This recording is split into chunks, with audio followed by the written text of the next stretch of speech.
Danny Janklow, how you doing? I'm doing good. Doc, man, thank you for hitting me up for this. I'm looking forward to this. You got it, man. I've been certainly looking forward to sitting down, chopping it up with you. You're a great player, great saxophone player, great musician, and I think that we'll have a very interesting and inspiring conversation. Oh, definitely. I really dig what you're doing with these conversations. I also really dig what you're doing with your educational videos. And obviously, I respect you a lot as a saxophone player and a multi-instrumentalist. So it's mutual. Thank you so much. All right. Well, that's good to hear. I appreciate that. All right. So, I first started noticing you. I'll be honest. I think I started really noticing you during the pandemic. Um, I think that um, you were already doing things online prior to the pandemic. Oh, for sure. And I think that the folks that were doing things prior, I think the pandemic was actually, in most respects, was pretty positive. Um, Pretty wild, I and would say. Yeah, it was a wild experiment with social media, I would say, about yeah, what was able to be accomplished. right. And that's obviously it was a drag. A lot of uh, you know a few historic clubs had to close Oh, down, absolutely. and that sucked hard. Totally. and and obviously playing for a real audience is the thing that we want to do the most. But I first started noticing you because consistent content, high quality content. You always sound great, um, and there's something that I talk to my students about is when you video yourself, when you record yourself, and you have listened back to yourself frequently. That helps you improve Oh quickly. yeah. Oh, it's like looking in the mirror, but like permanently. You know what I mean? Like that's what it's like when you can see yourself playing by yourself and you're Yeah, listening back to the preciseness, but also the conciseness. That's a yeah, huge indication of like, am I really sounding good or am I just floating? You know what I mean? It's so yeah. easy to just step on a bandstand and sound good enough. It's really hard to sound great by yourself. So when you're recording yourself, especially on your phone, I mean, I think I started doing that. I would say probably back in, I want to say maybe 2014, um, is when I started doing a lot of that type of practice where I would take one chorus over a song and just continually just do like 60 to 100 takes of that. And that was my practice for the day. You know what I mean? Like you take all the things you are and you're just, I'm going to give myself one chorus and it has to be super, super swinging and super meaningful and tell a story. And then I'm going to go back and do it as many times as I possibly can and try to up my ante. And like that kind of practice was so valuable, I think, especially having already had real life experience playing at a young age, playing a lot of gigs, specifically in Philadelphia and New York. I went to school at Temple University. Um, so studying with Terrell Stafford and Dick Oates, Luis Bonilla, Bruce Barth, there's a lot of great cats, and then the local Philly scene was really popping, like Mike Boone and Byron Landam and Sid Simmons, R.I.P., incredible local piano player in Philly. Um, but that kind of scene, and going to hear like, just all the cats that would come through, breeze through New York, from New York to Philly, and like just going out to see what was happening in that town, albeit a very small town vibe. It gave me a lot of perspective on depth of language, and not only just depth of language in the bebop sense, but also in like the pocket sense, the R&B, the blues, and like how interconnected all those worlds actually were. And to me, you know, that's sort of where my respect for Black American music really comes from, is from, you know, studying Duke Ellington and Johnny Hodges and Cannonball Adderley and those guys when I was in high school. But then it's like, or sorry, when I'm middle school, I started studying those guys. So when I was like 11, 12, I started really getting into that music. But it's like, I had a band director that was all about Duke Ellington growing up in high school. So it was like, to me, if you weren't sounding authentic to the blues, he would call you out for being corny. You know, I mean, like that was my high school career. You know, when I was 13, 14, like, you know, if you know, he had every right, because, you know, he was a middle-aged Black man and he was literally offended if you were trying to pull one over on him on the blues. You know, like he was not having it. And that perspective from a very young age made me very serious about going and studying in a town that would actually give me the experience that I needed to understand how to respect and be authentic to this music. So Philadelphia is a very important city to me. You know, I mean, like my experience there, learning from Dick Oates, but also going out and playing, you know, with Jeff Bradshaw, who is, you know, is a great bone player. He's one of the first guys to hire me on the R&B scene there when I was like 19, 20. You know, I was playing these gigs with this brass band called Brass Heaven. And like, you know, going and vibing with those guys, you know, making a little bread on the scene after classes, and then booking my own bands in Philly, like booking shows wherever I could, like, you know, getting some weekly gigs here and there. I'm a teenager. I'm in my 20s, early 20s, 20, 21. Then I got to play with the Vanguard when I was like 21, 22, you know, played with Vanguard Orchestra. So it's like, I'm thrown into these incredible scenarios at a very young age, of learning so many different styles of music, backing up singers in Philadelphia. And so my perspective going into like, all right, I'm out of school now, I'm going to move back to Los Angeles, where I'm originally from.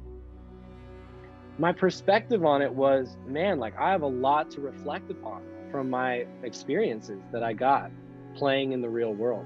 So when I was recording those videos and practicing and shedding a lot and building my online presence, it had already been that I had gotten so much practical experience from chasing that in Philadelphia and earning it, and not just staying in the practice room and practicing all the stuff that I've been doing. I mean, I was practicing 6-7 hours a day. That didn't mean that I didn't have time to go play out at jams and gigs, you know. And it helped me earn a sense of, you know, respect for the journey, you know, to like play so many different styles and to fall sometimes on my face, you know, sometimes, and then sometimes be really victorious. And I think, you know, me not being a prodigy, you know, at a young age, you know, not being recognized when I'm in my teen years, you know, I was just shedding my ass off, you know what I mean? I was shedding like all the time, you know, especially when I started playing flute and clarinet, you know, like you know very well, as a multi-instrumentalist, a woodwindist primarily, you know, it's like it takes a lot of work to get a good sound on a clarinet, you know, or a flute. And like I just am starting to feel good about my flute playing. I've been playing for 16, 17 years. So it's like, it's a humbling experience to like, you know, be chasing your own sound, be finding yourself in so many different variables of music that are all extending from the same Black American lineage tradition, and trying to connect that all as a young person with all the respect in the world, you know, oftentimes being the only white person on the bandstand and in the room. And that's just a fact. And it's just like, I know that I have to bring it to earn my place here, to earn my keep, straight up, you know. And I think that it's been a very humbling journey. It has, and it's not always an easy one. And it sometimes is very lonely, to be honest with you, and sometimes defending. Thank you so much for watching my video so far. If you'd like to support, there are several ways to do so below. Also, likes are free. Please comment, share, and subscribe. Now back to the video. Honest with you, and sometimes defending where I come from has been a very lonely journey, because I have to seek sometimes people that I respect and not entirely confront them, but at least have an open dialogue about things that I wish that they would acknowledge, and so this is coming from deep respect for heritage.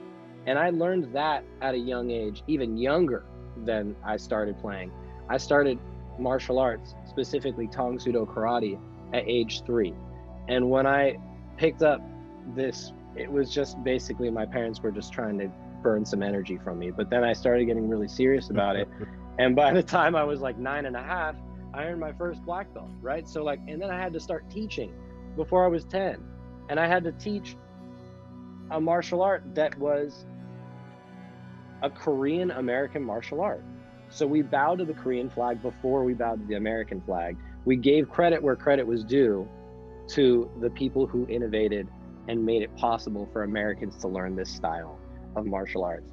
So to me, it is not a stretch to rip the label jazz off and just say it's Black American music. It's so beautiful to acknowledge that. And honestly, I've cherished being somebody that has acknowledged that from a very young age. I've cherished that my journey has been one that I've had to really, really bow my head to the masters, and also sometimes to my elders, for giving me the opportunity to be at the table. One person that I learned a lot from, going back to my 20s, was Eric Reed. And Eric Reed, when I was around 23, started hiring me. I was back in LA at the time, started hiring me for his quartet. And we did some really great touring and a lot of amazing concerts sponsored by Jazz at Lincoln Center out here for kids, which was really great for elementary school kids as an introduction to jazz and democracy and different things like that. And I just respect him so much, and I have a lot of love for him, and his fierceness. Also, he's from Philly, funny enough, but Eric's fierceness really taught me a lot. That he, the way he would approach, for instance, Monk's music, really turned me inside out. It was like wow. It was just relentless, digging in tunes. You know what I mean? Not just settling for what we know a tune to be, but digging deeper. And right. Working with him was eye-opening, to what it really takes to be somebody's front man on a gig where the piano player is ready to just rip your face off. You know what I mean? And being in situations like that, in Philadelphia, being on gigs where drummers were just going crazy, and it's either you're rhythmically in the pocket or you're just not at all. You're just not. You're just sounding super whack. So really there's no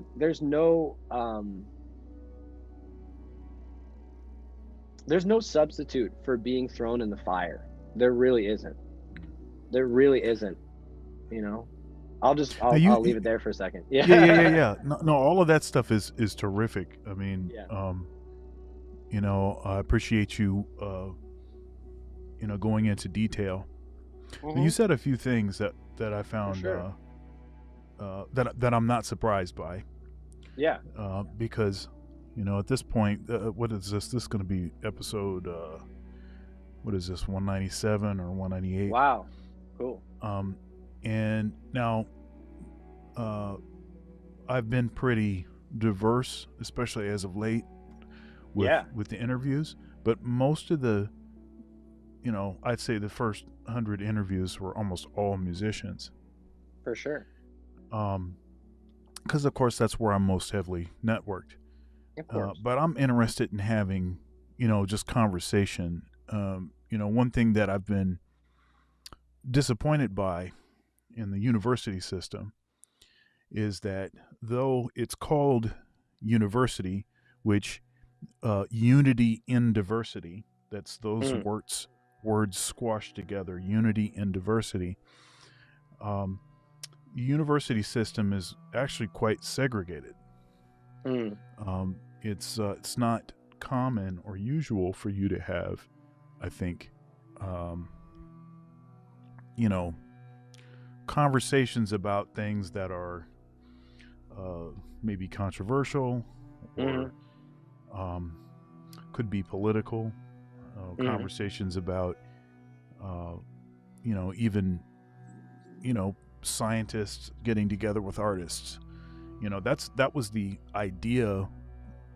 In musings of on first philosophy, the idea of the university system was to try to put all of these different, these diverse sort of skills in information sources and expertise under the same umbrella, and Mhm. in order to facilitate really interesting, thought-provoking, conversation in research projects and all of this stuff. And Totally. that's something that was quite exciting to me.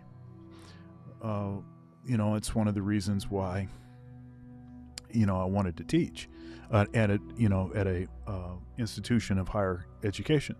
Yes. Um, but I think in common practice, that's not the usual sort of thing. Now, one thing that universities have been uh, sort of been called out for, and one example of this calling out was Harper's letter. And Harper's letter was a letter where a bunch of folks got together. Winton was actually one of them, but then there was academics, professionals, and a wide array of disciplines, and they were all kind of center-left kind of folks. Mhm. Actually, there was some folks that were a little further left also. Yeah, yeah. There were some conservatives on the letter too, and they just basically said, look, we don't think it's a good idea to basically try to cancel folks because they want to have conversations that are sort of outside of the Overton window. It doesn't make a Right. lot of sense, especially in a university setting, for that to be the sort of default, right? And it's interesting because there was a response to the Harper's letter, and the response, uh, claimed that, what are you talking about? There is no, they basically try to say, oh, there is no cancel culture, there is no X, Y, and Z, and then systematically targeted each person that signed Harper's letter to try to get them canceled. So there's no cancel culture, Wow. but we're gonna try to cancel you. And Wow. I actually went in my interview with Winton. We talked about Harper's letter, and he was just totally baffled and didn't even think that that the letter was even that particularly controversial. And when Right. you look at the letter, it's like it's very in the same. I mean, they kept saying over and over, "We're no Trump supporters. We think Trump is terrible. X, Y, and Z." They kept doing that because they didn't I've want learned that certain whenever people to jump all somebody over them. said I've learned that whenever somebody says that they need if they need to say that, then they're Hmm. guilty about supporting him in some way. You know what I mean? That's something that I've learned. I mean, and not to get too political, but this is something that I've learned when talking to people. If they feel the need to go on the counter about defending that they're not Trumpists, then they're probably Well, it wasn't. yeah. It wasn't so much. It wasn't so much. I think there was a reference in there. It wasn't so much Trump in particular. It was the Mm, people that had signed the letter were all. I mean, you could look at their political history, and you knew they were not people that were supporting Trump. I They see. were just people that were interested in being able to have open dialogue, Yeah, even if it's on controversial topics. I You see. know, you mentioned, uh, you were talking about something that you were involved with that, music and democracy, right? Yeah. So part of democracy is, in my mind, is freedom of speech, right? Oh, absolutely. Right? You got to be able to say what you want to say, and consider, especially with this sort of circumstances that, so-called jazz, sort of the beginnings of jazz. Yeah. It was very important to have some sort of outlet where you could have some sort of creative outlet where you could play anything you wanted to play, Totally. go wherever you wanted to go with it, because it's part of, the human spirit. The Yeah. the ability to express it's an important part of what it is that we do. Absolutely. And of course, all of that stuff always takes place within the confines of a particular cultural tradition. You can't sort of take the stuff outside of the culture. Right. And, I appreciate that you're, even in your mentioning of Black American music, and shout out to Nicholas Payton. And Gary Bartz. Gary Bartz, really, because he, in my conversations with Nick, and I hope he's okay with me sharing this, but his endeavor with the term comes from conversations with Gary Bartz. So he's Right. really the OG, and he's always had that message, and he has been honestly making a comeback lately. So like, just shout out to Gary Bartz. Like he's really like, one of the unsung heroes of the alto saxophone in my eyes, and he's still just killing it on the alto. So yeah, Gary's the guy for sure. Yeah, one thing that, something that Nicholas talks about frequently, and, is the term jazz has not been particularly helpful. It's not been not at all. Yeah, it's, and even if you look at the etymology of the word, yeah, and there's some pretty, oh, absolutely. It's nasty. Yeah, and one of the spellings was JASS, Exactly. For jive ass music. Mm-hmm. So even in the maybe less sort of sullied sort of history of the word, JASS seems to be interested in belittling the seriousness that it takes to be able to play this music and sound like something worth something. Absolutely. Now, something that I've heard you say, and you said it just earlier, is you said that you weren't a prodigy. And I remember watching a video where you were saying that you weren't a prodigy, but you just spent all this time practicing. Yeah. And I've heard you say several times this idea of earning your way. Yeah. Can you talk a little bit about well, I guess, can you go into a little bit more detail about that? Sure. And for, say, a young aspiring saxophonist, maybe they don't, maybe they're not the first chair cat. Totally. And they're trying to change their situation. Can you talk a little bit? Absolutely. So, first of all, I have to say that everybody progresses at different rates. It's just something that I think we need to acknowledge more often. I think that the education system pressures us to all sort of homogeneously evolve together, and that's just not going to happen that way.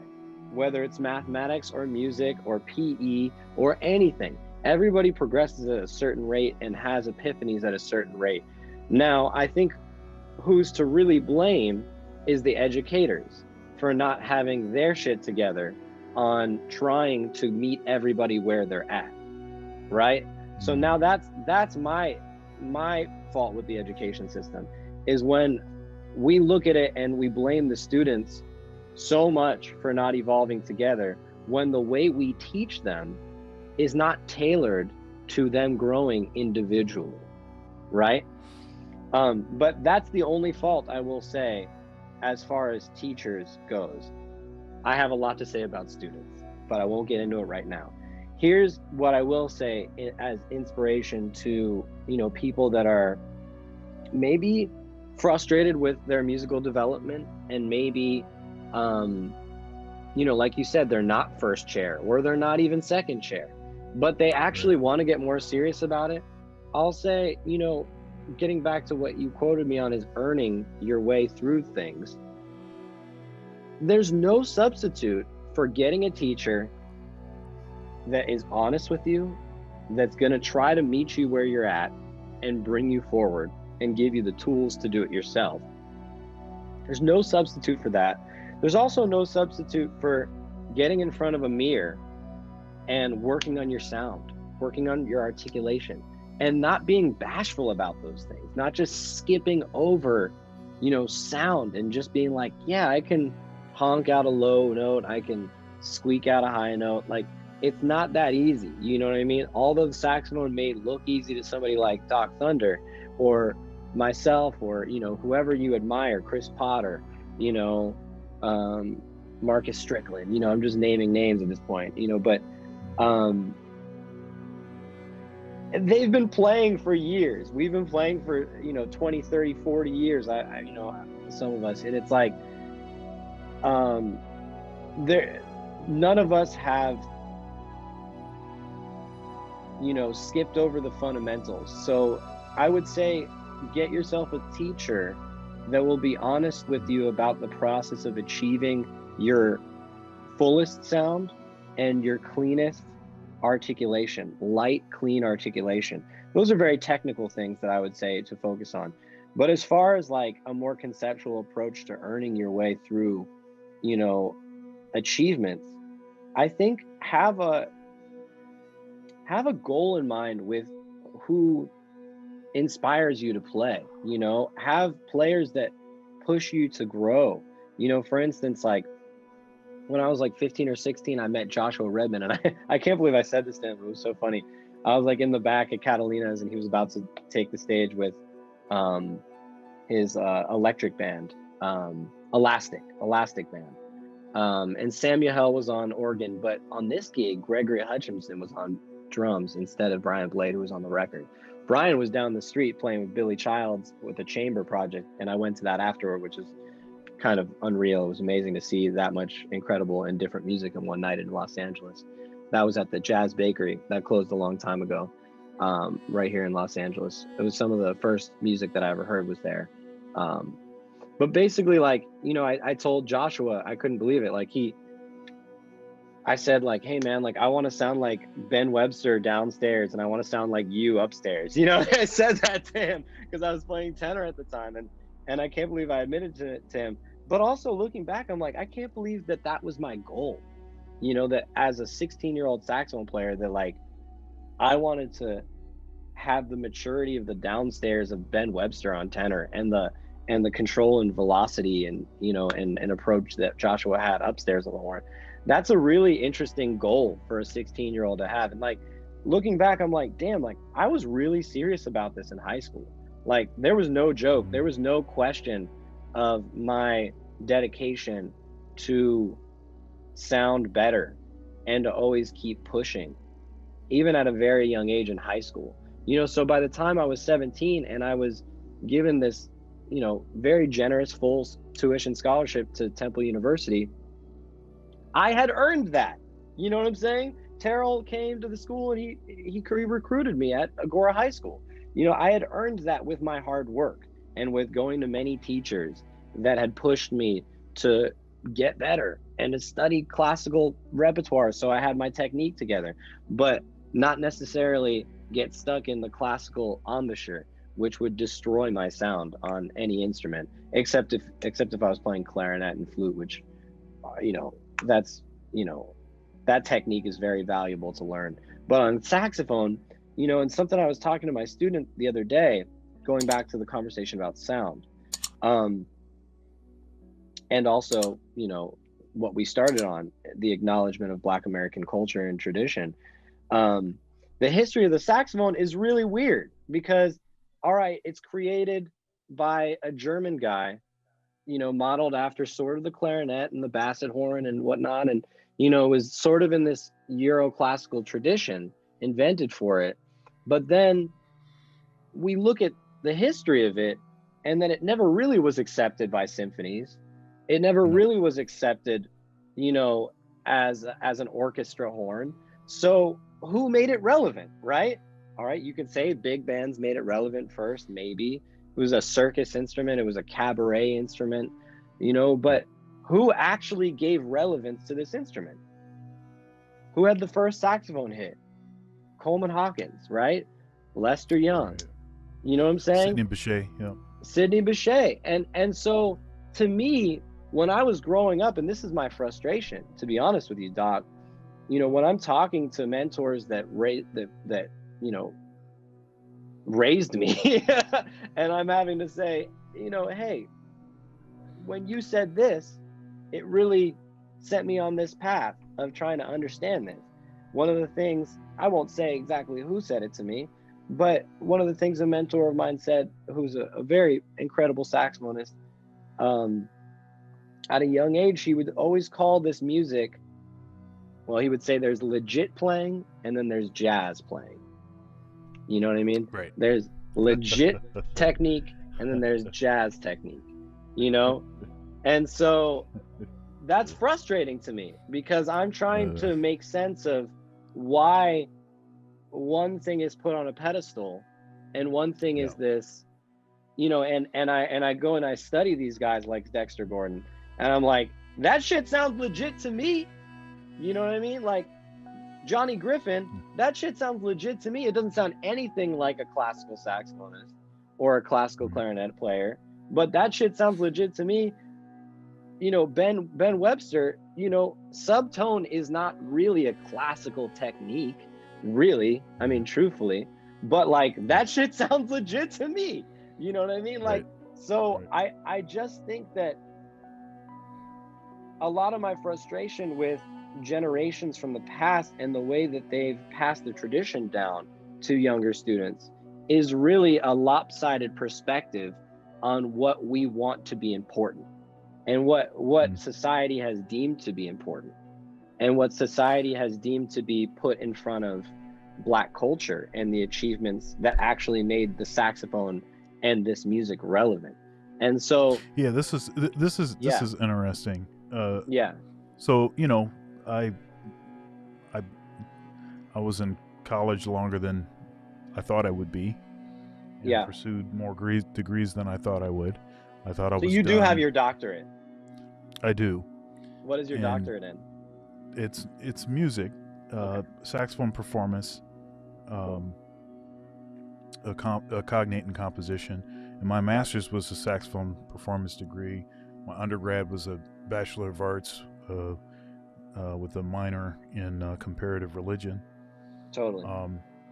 And that's cool. Yeah, but you know the thing is like I didn't want to go to college.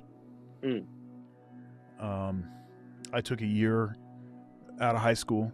I took a year after high school and just shedded like 8 hours a day for a year and was writing music and doing a lot of playing festival gigs and all kinds of stuff. You know, recording, all that kind of thing. And then the second year out of high school, my dad made a deal with me, and he said, "Look,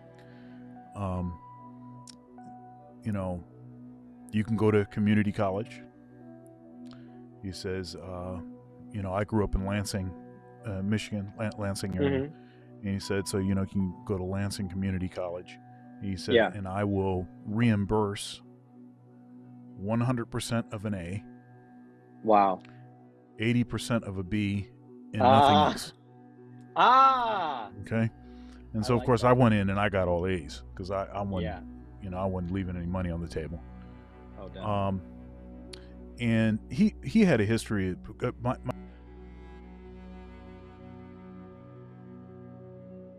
went to, Mm. and so I went to that school, and my dad made me a deal. He said, if you get at least a 3.6 GPA for your senior year, I'm going to give you this truck. And it was like a new truck. He just bought it. Wow. So I'm going to give you this truck. Of course, I didn't have any problem. Got like a 3.9 something. Woo. And he said to me, he says, I should have told you 4.0 because I would have got a 4.0 because I wasn't messing around. Yeah. A man has to have wheels. Yes. Yes. But but it's getting back to exactly your question. Is like setting that goal for yourself. That's right. That's right. and not just setting the goal because you want the reward, but setting the goal because you want to get better. That's right. That's right. Reward. That is. That's right. That's right. You know what I mean? That is the reward. Like, there was nothing more that I wanted than to go into a lesson with Dick Oates and for him to be like, damn, that's the shit. You know what I mean? Like, you got that shit. You know what I mean? And like, to have that much respect for a teacher and for him to command that much respect by just being a great mentor. Yeah. Like your dad, just being somebody to dangle the carrot in front of you just enough for you to always want to go, I'll tell you, I have a interesting, my dad, my dad is a unusual type of person with the way that he grew up and some of the things that he had to overcome, and then how he was able to provide something that he didn't have to his kids, but my dad was a great saxophone player. Oh, wow. And so I heard him playing around the house all the time, and I kept asking him to teach me. And so I started actually alto saxophone when I was 6, which is, wow, that's very young. Yeah. Well, it is, and it was too young probably. I had to have braces. I got braces. Both of my parents' teeth are really straight, but you still have some teeth that are not permanent teeth, and totally. you can develop an overbite and stuff. But from playing the saxophone at that early? From playing the saxophone. I can't think of anything else that I was doing that could have caused that. My siblings don't have, they didn't get braces. I think my sister did, but it wasn't because of an overbite. So anyhow, but he made this wooden stand, and he called it the sophisticated racing stand because it kind of had a certain angle to it. So it was made out of wood. He set it on a piano bench, and then the horn was actually on the stand. So then I didn't have to support the weight of the horn. Oh, that's good. I still have the horn. Actually, the horn is like sitting over here in the corner. It's the same horn that my dad started on. It's Very like a cool. 1920s Con Alto. It's got with the tuning wheel. It's silver plated. Yeah. It's got those extra keys on it and stuff. Oh, for sure. And so, he was my teacher all the way until I went to college. But, but he knew, how to get what he wanted to get out of me by creating a certain sort of incentive structure. So I finished 1 year at community college, and then, I pretty much had the pick of scholarships from different schools, but the one that I really was interested in because of a connection that I made prior was at Western Michigan University. And the teacher there is Trent Keniston. And Trent Keniston, was a great saxophone player, both sides of the horn, as it were. And so that was beneficial helpful. Yeah. And that was my dad's philosophy on it, was to play both jazz and classical as I was Totally. coming up, because there's a lot of benefits to each. It's a mutual benefit. Totally. It really But- is. I have to agree with you on that. But to your point about Mhm.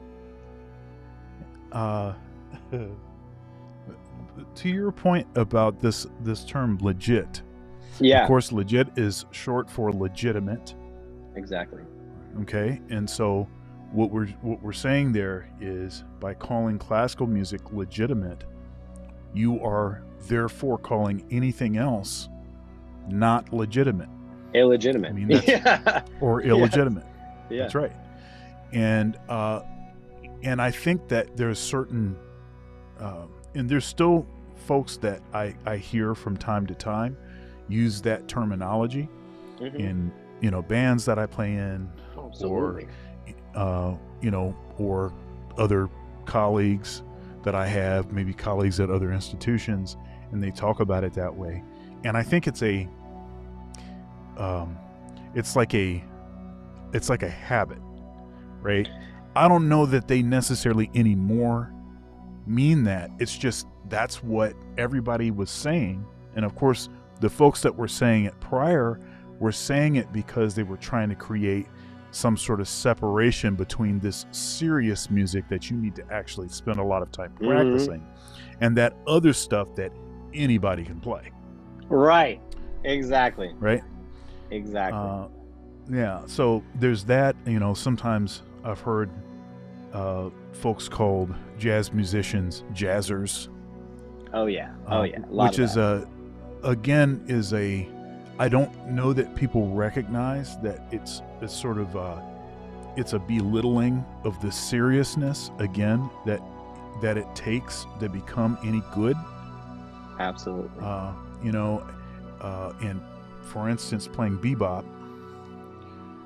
I think playing bebop is probably the hardest thing to do musically that exists. Oh, absolutely. It's and I think I said this on Facebook the other day. Like, my best definition or expression about what bebop is, it's a profound personal expression. That's what it is. It's a profoundly personal expression, meaning you have all this technique, you have all this understanding of rhythm and blues, specifically blues, how to put voice leading together, how to voice chords one note at a time, throughout harmonic voicings, connecting the voicings with the voice leading, with the rhythmic conversation, and all of this stuff is happening at Chromaticism. breakneck tempo, right? That's right. So obviously Bird was checking out Schoenberg, he was checking out Bach, he was checking out also Debussy, he was checking out all sorts of music. But you can't tell me by any way possible that he was playing the same rhythmic language that those guys were, that they were innovating. He was taking things as an influence of lines, contours, shapes, but he was putting it into the idiom of blues and Great American Songbook music in a way that was rhythmically a dance language. It was still coming from this dance band period, Look, almost anybody, there might be another exception to this, but almost anyone that I listen to,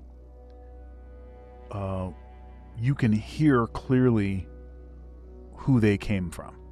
Oh, absolutely. Okay, you can listen and be like, oh yeah, Stitt is definitely influenced by Charlie Parker. I mean, he still sounds like Stitt, and he sounds different than Parker. Yeah, but definitely. but obviously he's influenced by Parker.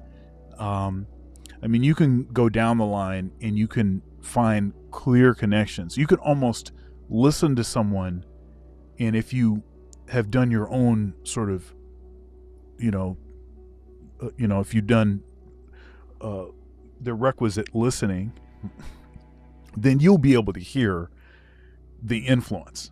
But when you listen to Charlie Parker, considering the folks that he cites, the people that he transcribed he don't sound nothing like those guys. It's crazy. It's just crazy. It's ridiculous. Like, where did this dude come from? Yeah, it's like this dude is from Mars or something. It's crazy because I also feel the same. So when I started having a real inclination to want to publicly talk about, you know, and learn about from Nicholas Payton about how to address the term Black American music in a public way. It was after having done a project with some great musicians down in San Diego. It was from some guys from LA led by Josh Nelson, and Joe LaBarbera was on drums, Beatrice. Buttress. I'm butchering her name. Anna Butters. That's right. She was on bass. But anyways, it was a deep gig because we did it was like the 50-year anniversary, 50 or 60, I think it was 50-year anniversary of Time Out, the 1959 record. So it must have been 60-year anniversary of Time Out. It was 2019, right? So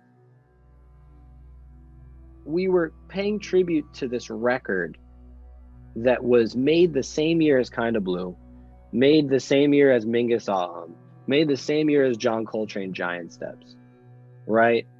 And The Shape of Jazz to Come by Ornette Coleman. But we're talking about Dave Brubeck's Experience in 1959. And we were really diving into that music, and we played the whole record live, and I was playing all Paul Desmond's parts. And I was really listening to this record that, quite honestly, I had thought was kind of a corny record the first couple times I heard it.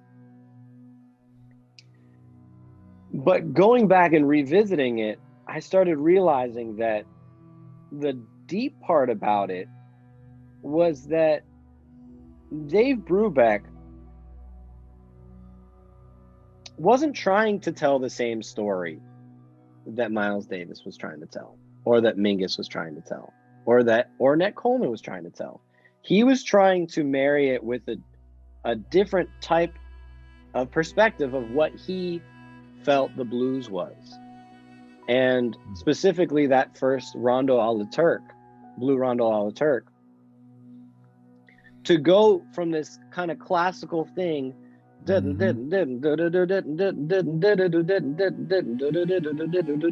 know, going from that into the blues and then back into that was kind of his expression on being like, hey, this is kind of my heritage, and this is my version of the blues in a innovative way. And there was a lot of innovative music happening that year for the music, obviously, but I was sleeping on this record and how deep it was. And for Paul Desmond to just, like you said, like Charlie Parker, just drop in out of nowhere and on the alto have this signature sound and signature vocabulary that really seemingly came out of thin air, as you might say. Paul is the same way, and that's crazy too, because like I'm over here being like, who sounded like that? You know what I mean? Like, you could say maybe Johnny Hodges had that type of tone and that type of restraint, but then Johnny also had this other side to him and all these different things. So he was kind of his own man. Maybe he was influenced by that, but like Paul Desmond, you know, totally in the same regard as Bird to me. I'm like, where did you come from? You know, I mean, it's crazy sometimes how certain alto players are slept on, I think. You know, Lee Konitz being another one. I mean, you can even say Jackie Mack being one, completely Jackie Mack, Gigi Grice. I mean, there's so many alto players that went unnoticed. Sonny Chris, Sonny Stitt, I would say, is another one. I mean, people don't really sleep on Phil. I have a Sonny Chris story that's interesting. Yeah. So my dad got lessons with Sonny Chris. No way. So he was out in California, which is where Sonny Chris was living. And that's where I'm living too. Yeah. I'm out in LA.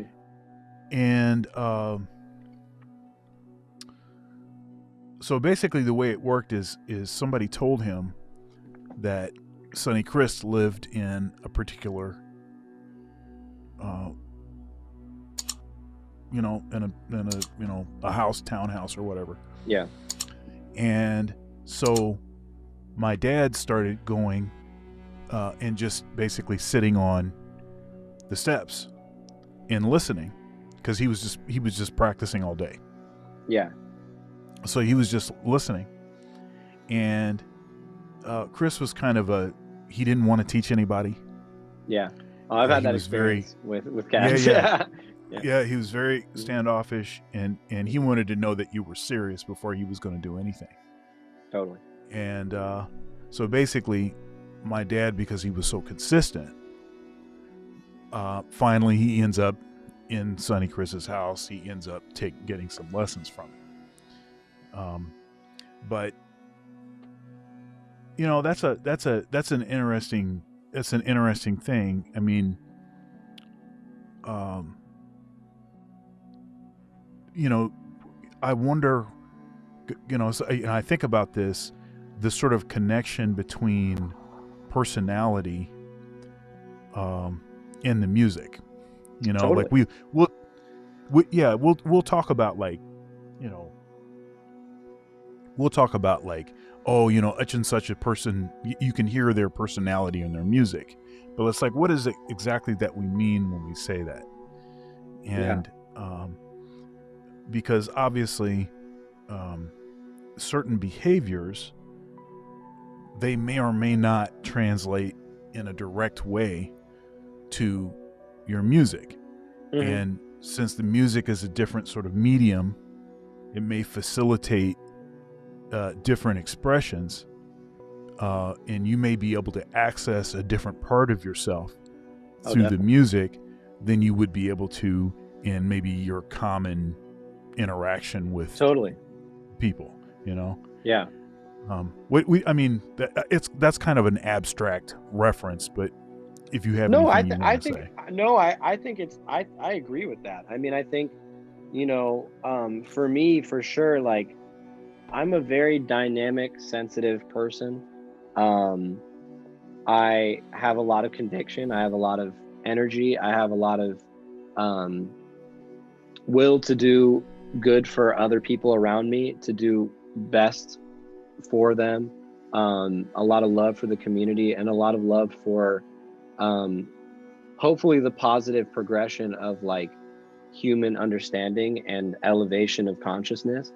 And I think a lot of that translates in my music and in my playing.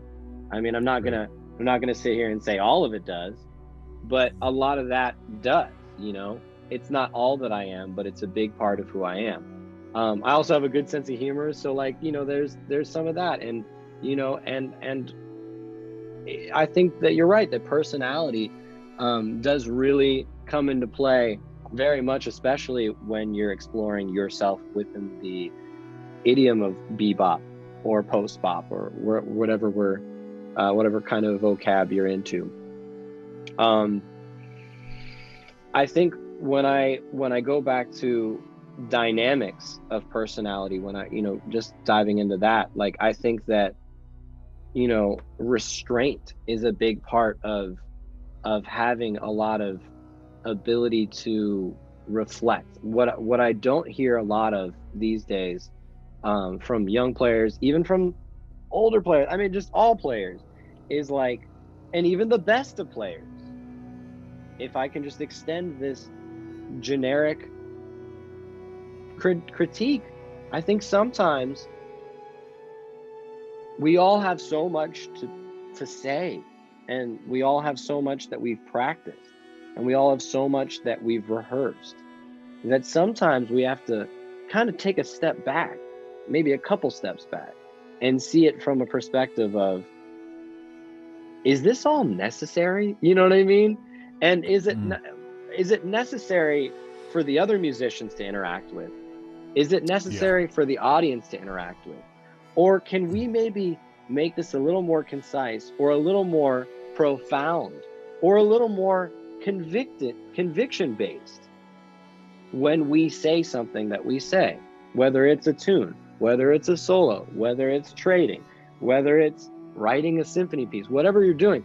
I think a lot of times, you know, we're like scientists that are in a laboratory, and we're like, oh man, like let's add this. This is going to be cool too. This is going to be cool too. And then we can go here, and then we can do this, and then we can add this bass line.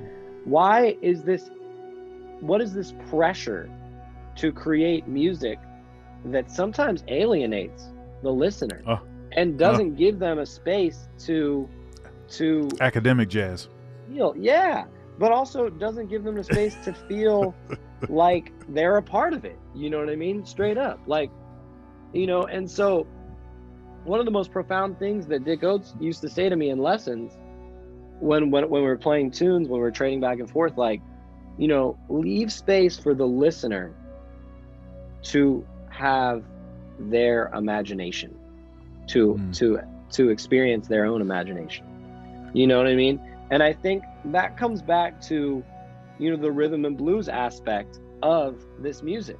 When you know how to riff, and you know how to create rhythmic blues phrasing, and you know how to create cells of rhythmic, you know, conversation, you don't necessarily always have to string lines together in order to play changes. You don't always necessarily have to rip in order to have an epic climax to your solos.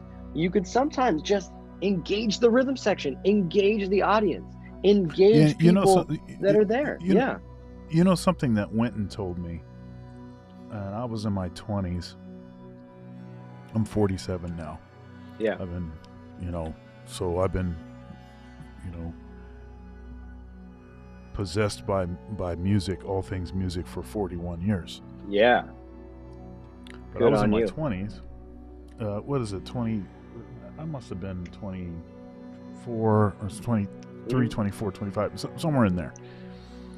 And we had this conversation, and he was talking about Charlie Parker.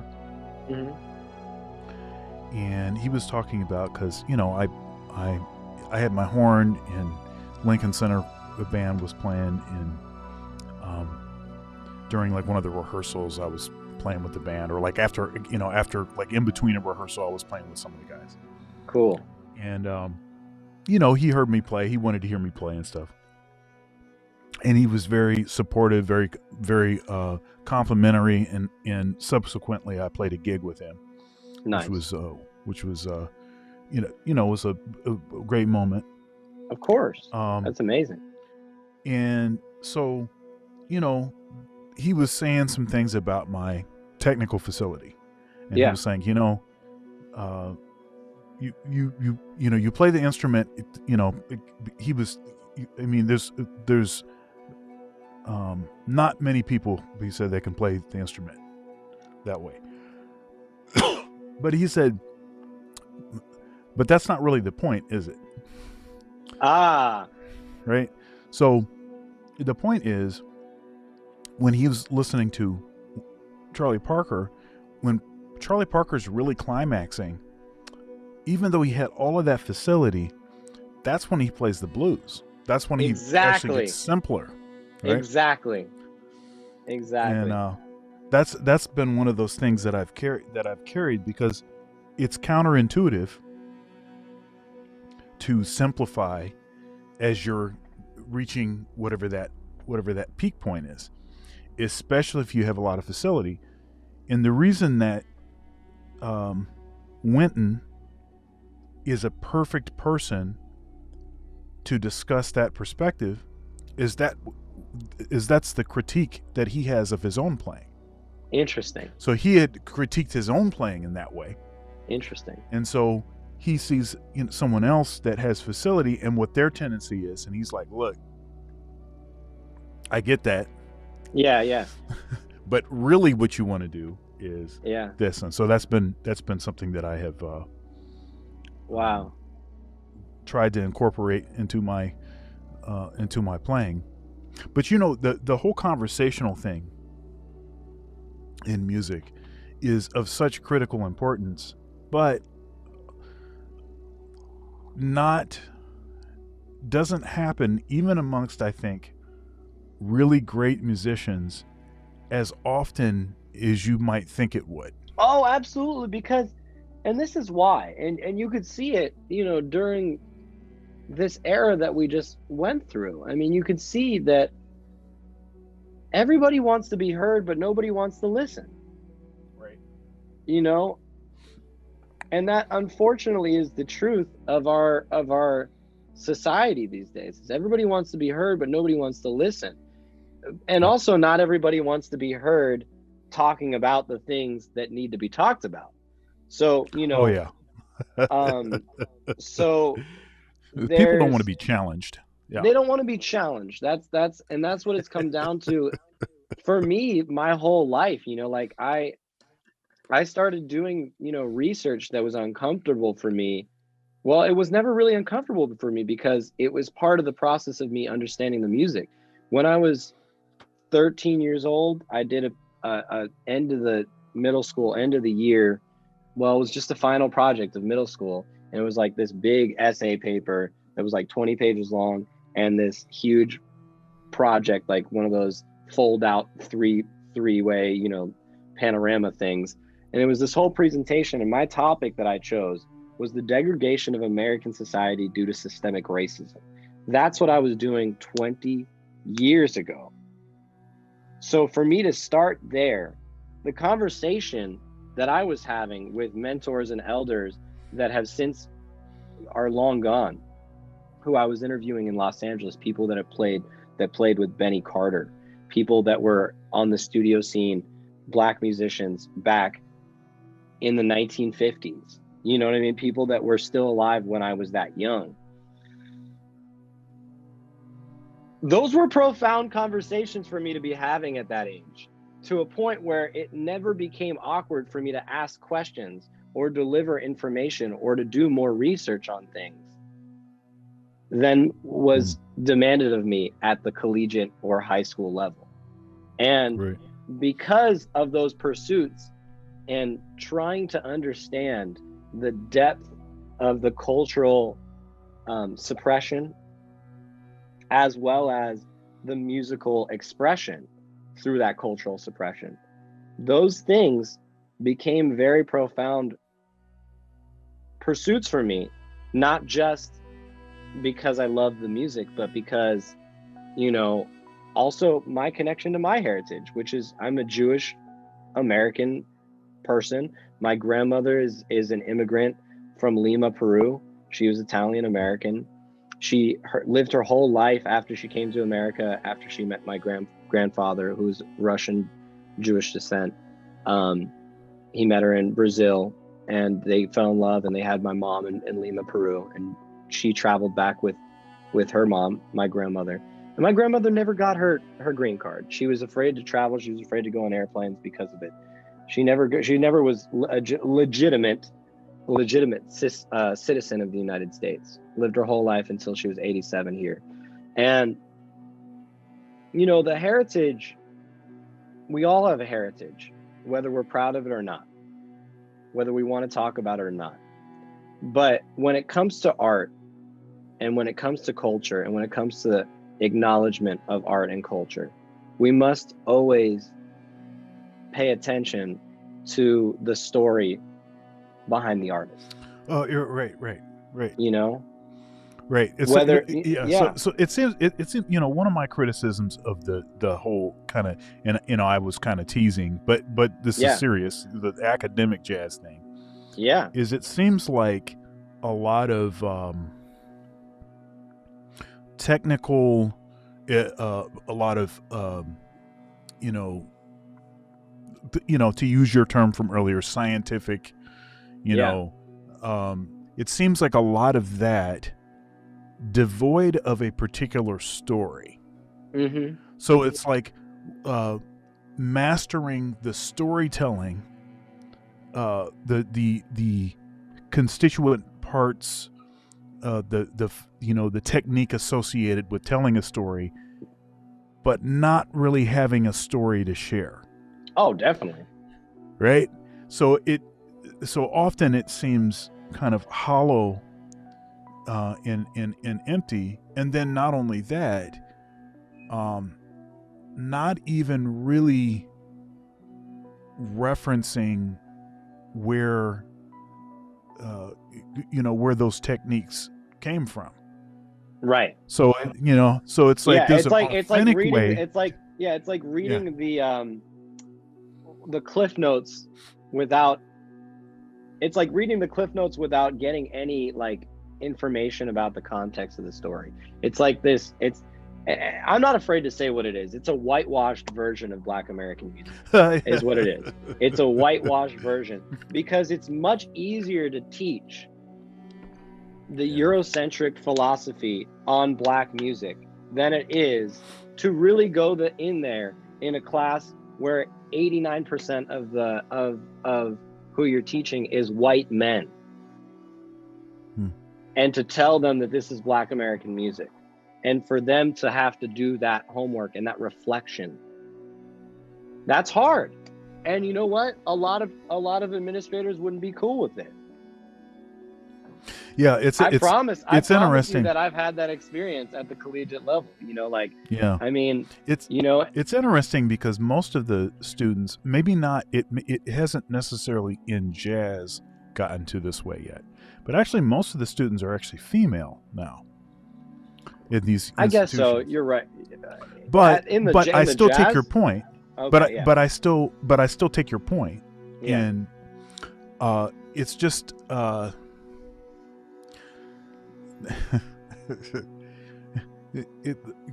okay, so there's these initiatives that on their surface they're named in such a way that would lead you to believe that their purpose is to actually rectify certain issues with respect to diversity, with respect to access, with respect to equality, all of this kind of thing, right? But it doesn't matter what your policy is if the individuals that are in control of the mechanism are still going to make the same choices, right? Exactly. Because so much of this is based on relationship. It's based on making sort of judgment calls based on superficial qualities. So much of it is based on that. And when you start talking about art, which by its own nature is highly subjective, yes, it makes it easier to bring in the people that you want to and justify that, and not invite other folks and be able to justify that also. Well, the justification really is that it's a pay-to-play organization. It's who has the money to study at these universities, who has the money to get an education degree or more education degrees than the next person, and qualify you to be in a position of power at another institution. So to me, it's just like, it's basically politics more than anything. It's just politics. It's just, it's politics, and it's politics. And I was interviewing the great drummer and composer Mark Lomax, Dr. Mark Lomax, and one thing that we were discussing was that a lot of this is just laziness. Okay, because it is easier. What works? What works? What works? Yeah. What translates? What gets these kids out the door and into the next stage of their institutional learning, right? And even in the recruiting component. So if you're talking about the kinds of students that you're recruiting, and I think the most organic way to diversify a student body is by diversifying the faculty. And the thing is that when you consider that, again, people are going to tend to associate with people that look like them, that are from where they were from and had similar backstories. And that's not necessarily bad. That's just tribalism. And tribalism is not necessarily racism. Yeah. It's just everybody has a tendency to try to, I mean, this is even a positive reference. I mean, you know, in your life, you got to find your tribe, you know, Yeah. and maybe jazz is your tribe, or maybe this or that other thing. But still, we're talking about finding a group of people that have some sort of way that they orient to things that's similar to the way that you do, so it makes it easier for you to communicate and Totally. blah, blah, blah. But the problem with that, if you're lazy and you're in one of these positions where you've been charged with the responsibility to actually throw out a broader net and find some different folks, Mhm. you know, and I'm not just talking about people that look different. I'm talking about people that think different. Exactly. Because honestly, Precisely. I'm more concerned about Yeah. people that all think the same. Because one of the games that 100%. one of the games that gets played is, okay, we look diverse, but we saying all the same stuff. It's nothing Exactly. but groupthink. Exactly. And but anyhow. No, that's very, very important. You really hit on some major elements there. Major elements. And I think, you know, it really what it comes down to is fear of change.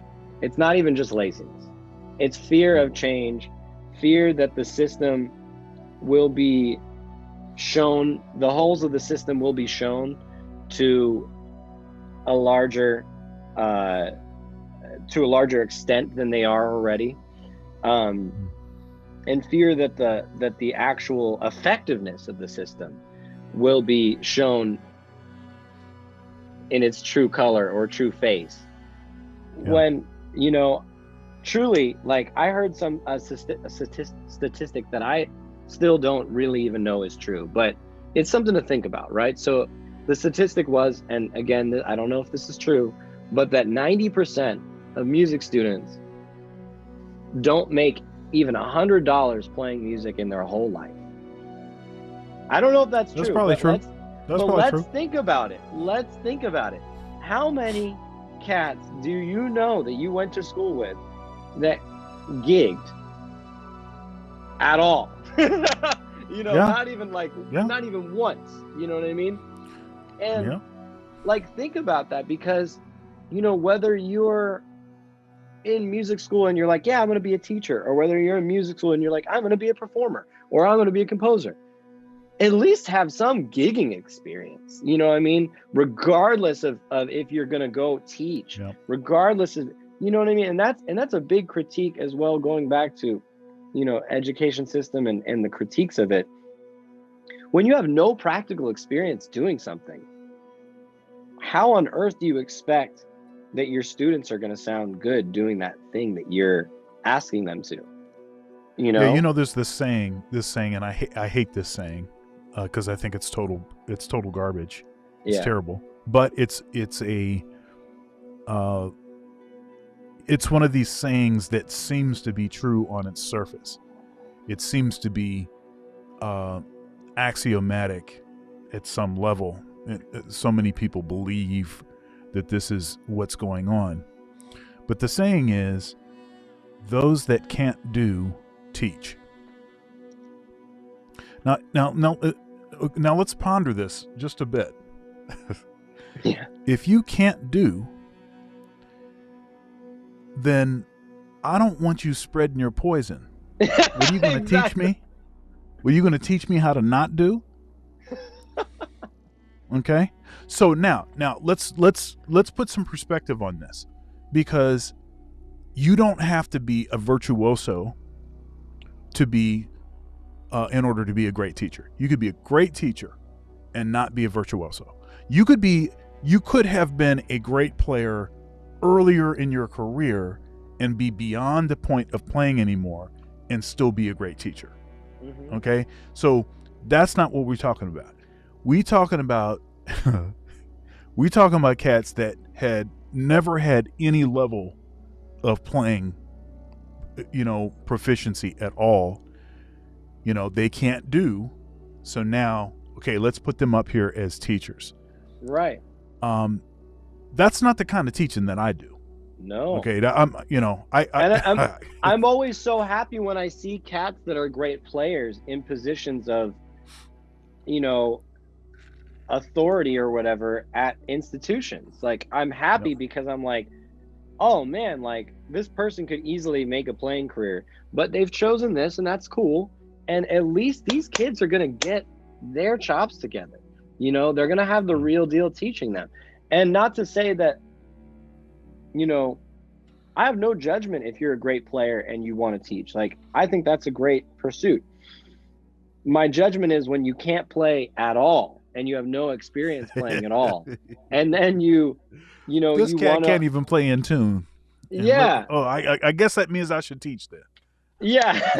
Because I still have the passion for the music, and I can't imagine not spreading that passion. Man, you're going to spread some poison with that passion, though. Exactly. So let's go. I mean, there's so much we can go into on that point, but sort of to wrap that up in a nice bow tie, in a nice bow. I just really think that, like, at every level of teaching, you're going to get people who have played the system to some extent or another. Whether they played the system long enough to get a doctorate degree and they can't play, or they played the system enough and they still can play like yourself and you got a doctorate degree. But you have to play the system in order to earn from the system. It's the same way in any field of life. My field is different. I'm not really trying to be like, a university teacher. I mean, I'll accept a gig if it makes sense, right? But in my own pursuit, I want to do different things. And so I'm putting in the time to do those different things,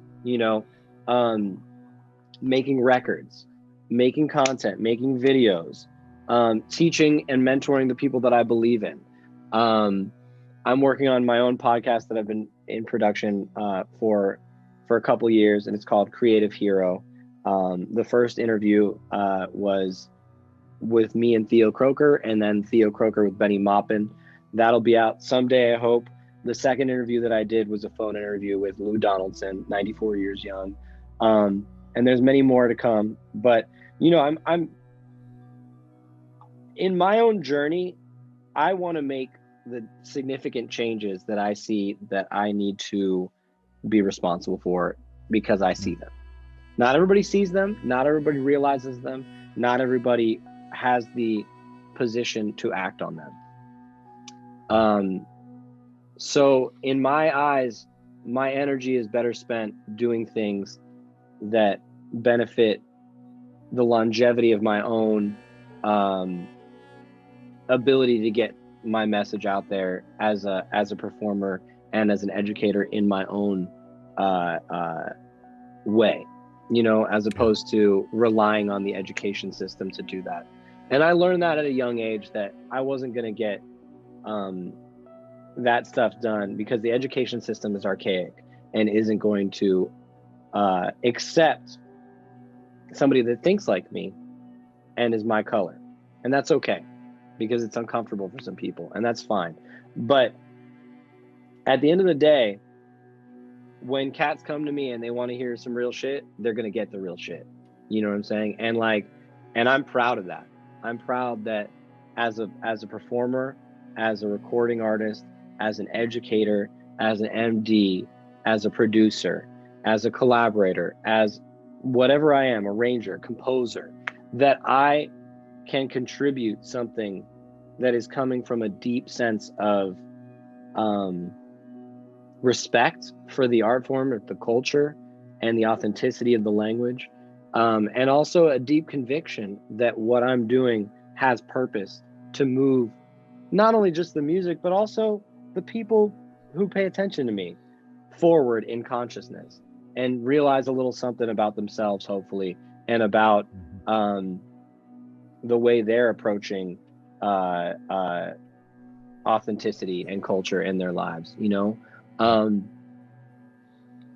but also at the end of the day, we're also entertainers too, so my shows are fun, right, and they're happening, but that's a lot of because I hire the right cats. Like I look at somebody like Miles Davis The reason why we know and love Miles Davis isn't necessarily him, it's his ability to bring the right people together.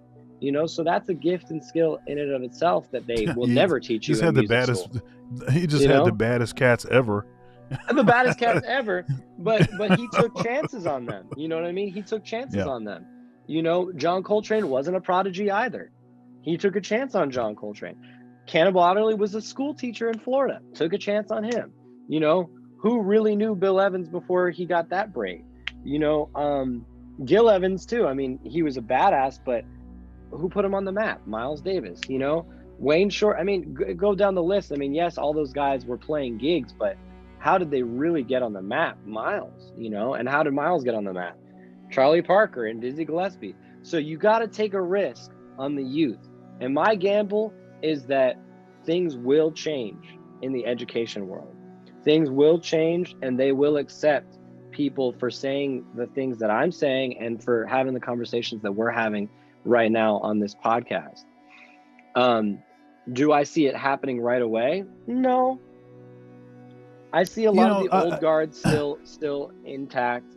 Yeah, some stuff has changed, but it has only changed because it's been forced to change. So and one thing that I've noticed, that's not right. Right. Because when given the option, they'll just go back to what they were doing before. Exactly. But one thing I've seen is there has been a number of institutions that have changed, made some adjustments to curriculum, to the sort of conservatory model curriculum thing. There have been some institutions that have done that, in particular due to the pandemic.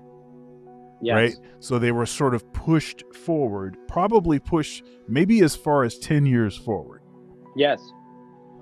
Because they had to do it, and a lot of these institutions, there's not as many tenured track positions to go around. And so they're having to hire people that are,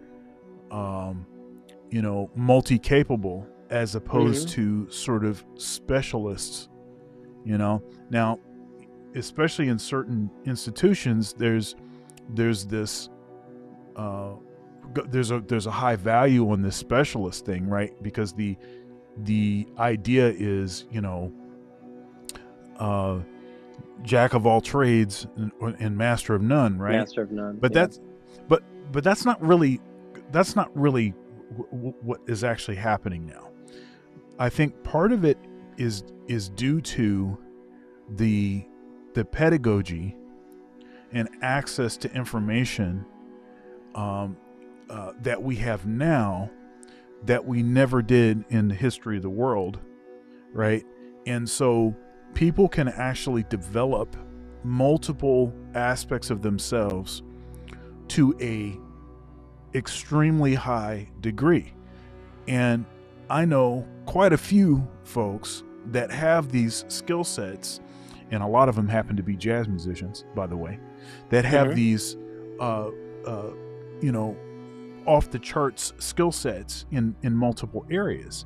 And so these institutions have been forced to, okay, well, if we're only going to get one tenure track position, we need this to be, some, of this, some of this, and some of that, because that's the stuff that we need. Really, we would like to have 3 positions. Yeah. But since we only have one, we'd much rather pay for one guy. Yeah. Well, and it's not, and yes, that, obviously it does come down to a budget thing. And I do realize that when people say,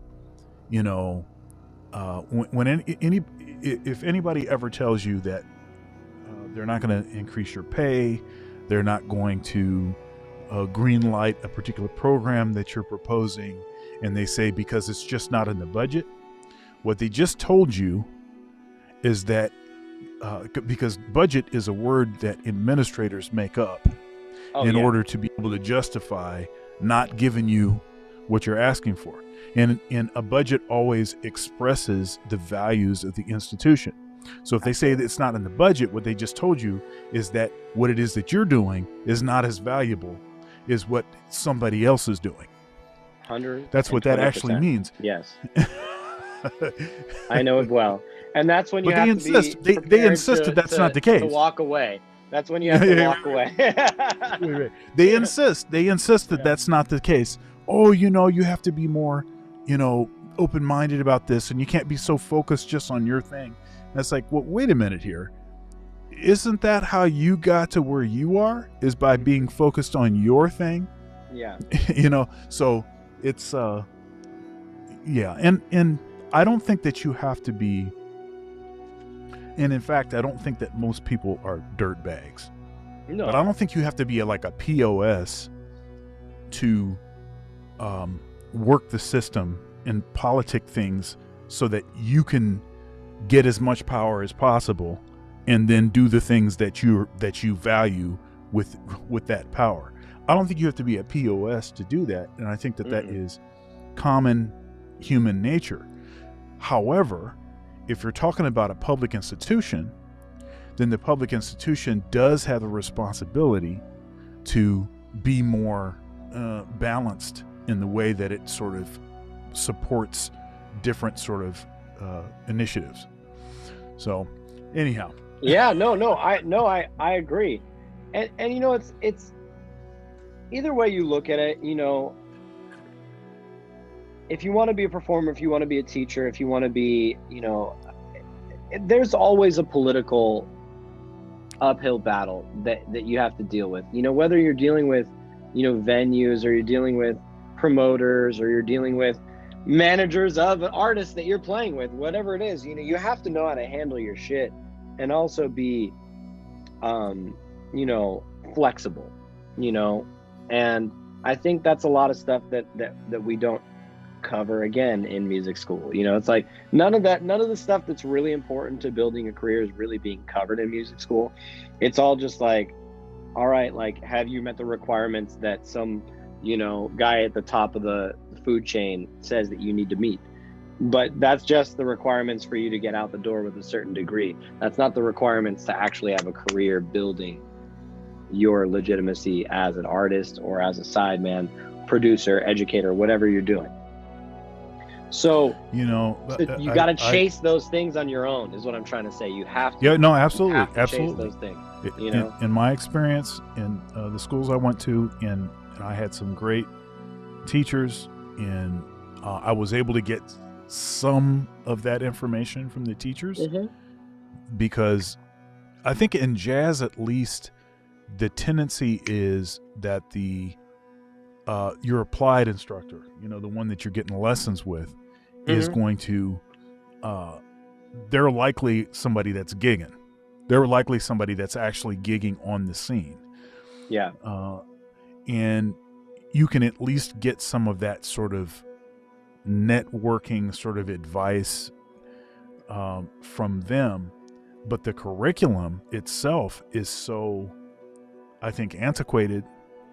Oh, it is. And just so focused on being able to play well that it doesn't spend a whole lot of time focusing on, okay, you can play well, but if you don't figure out how to get this network thing happening, nobody's going to know who you are. You're never going to play any gigs. You're going to end up selling insurance, right? And that, hey, I'm not, no shade to folks selling insurance. Yeah. But I'm just saying, if you want to be gigging, somebody at some point has to sit you down and say, look, here are some things that you can do. Now, I ended up kind of figuring a lot of that stuff out myself and just making a bunch of mistakes and stuff. That's the name of the game, honestly, is doing it, at your own attrition rate, I guess. It's like it's like I remember going and doing some gigs under my name out of state and losing money and just being like really bummed out and being like, oh man, like I really tried. These guys were really nice to do it for whatever they did it for, but I still lost money. You know what I mean? And if I had been like, oh man, like this is what it is, you know, I would have stopped there. You know what I mean? Because when you look at it from a perspective of what is this really equating to, sometimes it doesn't always weigh out in your favor.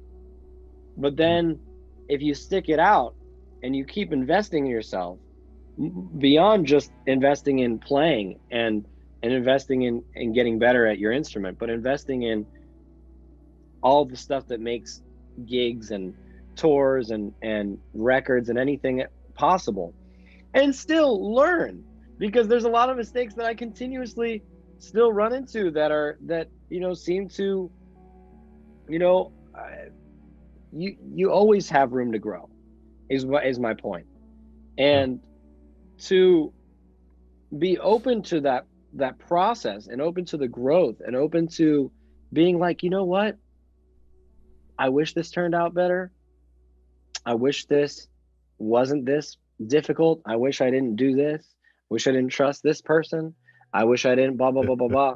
But at the end of the day, if you can take some wisdom from each moment like that, Yeah.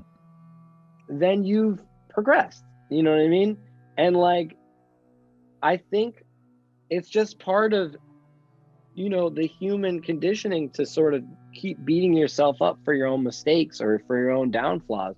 But this music and this journey as an artist is about continually having a goal and continually not letting that goal be sacrificed by fear, by um, belittlement of your own uh, talent, or your ability to adapt, but to truthfully just continue to progress and to enjoy that progress, um, and to know that like shit will be better if you keep at it. It really will. It will continue to get better. Like, I mean, just because I wasn't, given a record deal with a major label, or wasn't blah blah blah blah blah blah blah, or hyped up by this person or whatever, doesn't mean that I don't have a lot to be grateful for, and that I've actually gotten to a point in my life that I can affect change at a small level. And the people that I teach come to me for the right reasons and with the right intentions. And, on and on. My records are well received by people. People actually come to my shows. People want to book me. That wasn't always the case, right? So had I stopped at the point of, hey, I'm losing money, I'm failing, would I ever have seen anything that I'm seeing now and will see tenfold in the future? And know that maybe when you feel it's an uphill battle doesn't necessarily mean that you're not going to see the sunset over those hilltops. You really Yeah. are very close sometimes, and you just don't see it yet, you know? Yeah. There's an old hymn. Uh, I'm going up the rough side of the mountain. Yeah, Going up the rough side of going the up the mountain rough to side. see my Lord. Absolutely. Yeah. All right, man. Do you have anything that you'd like to plug? Well, I just released my first live record in early March, and so that's, you know, right before the pandemic. It was March. It was February 14th, Love Day, Valentine's Day. It was a Friday, if you guys remember, in 2020, Friday, February 14th, and it was at the Blue Whale in LA, a really happening venue that had about 11 years of incredible music. And so my last gig there was right before the pandemic, and we recorded it. And it's honestly, I'm very proud of the recording, the quality, the performance, the musicianship, and the interpretation of my music. Really, I'm happy with it, and I had it in the tank for a while, but I was saving it for when we can get back to a consistency of live performances. And so that is out, and it's called Love Day Live. And I think you guys would really dig it. And it's got some songs that I've performed on previous records in the studio, but also some new stuff. And it features India Carney, who's an incredible vocalist. I'm going to be performing at Vibrato Jazz Grill, Vibrato Grill Jazz, I think they call it, on May 12th. And that's featuring India Carney. So that's sort of a CD release, if you will. CD. We're not printing CDs, but I will have vinyls of Worlds Collide, which is a studio record I did in 2019. So India Carney is going to be playing. I have some great artists with me that night, and then I'm doing sort of a West Coast tour, and I'm adding some dates on the East Coast. So check in with me at www.dannyjanklow.com or at Danny Janklow on Instagram, Twitter, Danny Janklow Music on Facebook. And so basically, like, I've got that Vibrato gig on May 12th. June 1st in LA, I'm going to be playing at Mr. Music Head, which is a great, cool music gallery that they have a cool series there. I think on Wednesday this week, Miguel Zenon is going to be playing there. I wish I can go, but I unfortunately need to stay home and quarantine for a few more days. I was taking care of my girlfriend and, ended up getting COVID, but I feel fine. So, so that's where I'm at right now. I've been doing this interview with a little COVID, but I'll be okay. But I'm playing at the Black Cat July 14th through the 16th in San Francisco. That's going to be a very, very exciting band. And the night before, we're doing the Baked Potato, which I just made my premiere at with my band last month. So we're doing another date there, July 13th, and then 14th through the 16th at that Black Cat in SF. And yeah, look out for some more stuff. I mean, there's more dates being added. And we're getting back out there, man. And, the music will be heard, the message will be heard, and the love will be felt. That's what I'm hoping for. All right, man. Yeah. Yeah, well, I look forward to checking out that live record. And like I said before, I mean, you're a great player. Folks, please go and support Danny. He's on social media all over the place. Pretty easy to find him. I'll put links in the description to this video, so you can go directly to his site and check him out on social media. And it's been a great conversation. I appreciate your willingness to get in there on some, maybe a few topics a little bit off the beaten path. Totally. But I think that interesting and well worth the while. Yeah, and I thank you all for listening, and thank you, Doc, for having me on here. If there's one thing I can leave everybody with, it's just, don't let fear drive your engine forward. Let a willingness to grow, a willingness to always hear the neighbor or family member or person. I think we all have a lot to learn from each other if we do acknowledge each other and listen to each other, and maybe try not to be as hard as we are on each other. I find myself being very hard on myself and others, and that's because I hold myself to a really high standard. But at the end of the day, we, again, going back to what I said at the beginning, we all progress at different rates, and we're all realizing things at different rates, and we're all learning things at different rates. So let's try to extend more patience and love and compassion for one another, including ourselves. And I think we'll be better off for it. And these conversations are really valuable. So thank you, Doc. Absolutely, man. That was a great way to end our discussion today. And I will be checking you later. Thanks again. Sounds good. Thank you. Take care, All right, Doc. man. All right, bye.